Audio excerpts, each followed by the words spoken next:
মাথা ভাঙায় বিজেপি নেতার ছেলের রহস্য মৃত্যু।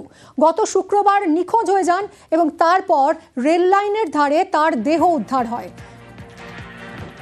রাজেশ আমাদের প্রতিনিধির সঙ্গে কথা বলবো। রাজেশ, কিভাবে মৃত্যু, কি বলছে পুলিশ? দেখো, মাথাভাঙা 2 ব্লকের শিলডাঙ্গা এলাকায় কিন্তু ওই বিজেপি নেতার ছেলের রহস্য মৃত্যু হয়েছে এবং পরিবারের পক্ষ থেকে খুনের অভিযোগ করা হচ্ছে।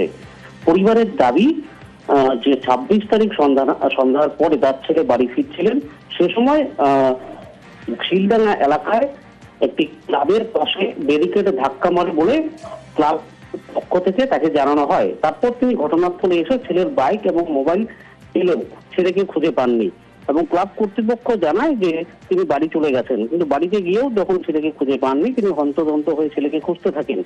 গভীর রাতে তার ছেলের দেহ সেই ঘটনাস্থল থেকে প্রায় 1.5 কিলোমিটার দূরে রেল লাইনে ক্ষতবিক্ষত দেহ দেখতে পান।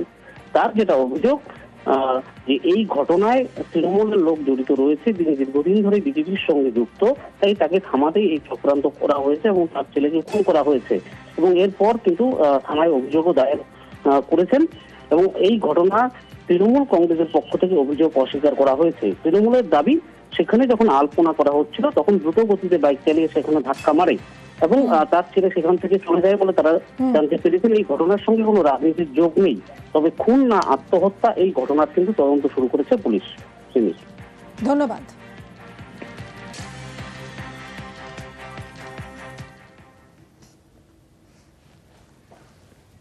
ছেলে যখন শিলডাঙ্গা থেকে বাড়িতে আসছিল তখন এই বিধানসংঘ ক্লাব থেকে আমাকে ফোন করা হয় যে কাকু, তোমার ছেলে আমাদের ব্যারিকেডে ধাক্কা দিয়েছে। ওদেরকে আবার বলি, তখন ওরা বলে দেখো কোথাও পড়ে আছে কিনা। গিয়ে তো দেখি বাস ওই ট্রেন লাইনে পড়ে আছে। ধীর বিশ্বাস ওরা এমন কিছু কাণ্ড করতে করেছে, এমন মারধর করেছে, এবং ক্লাব এটাও আমাকে বলেছে 1,20,000 টাকা লাগবে, তুমি কালকে সকালবেলা আসো।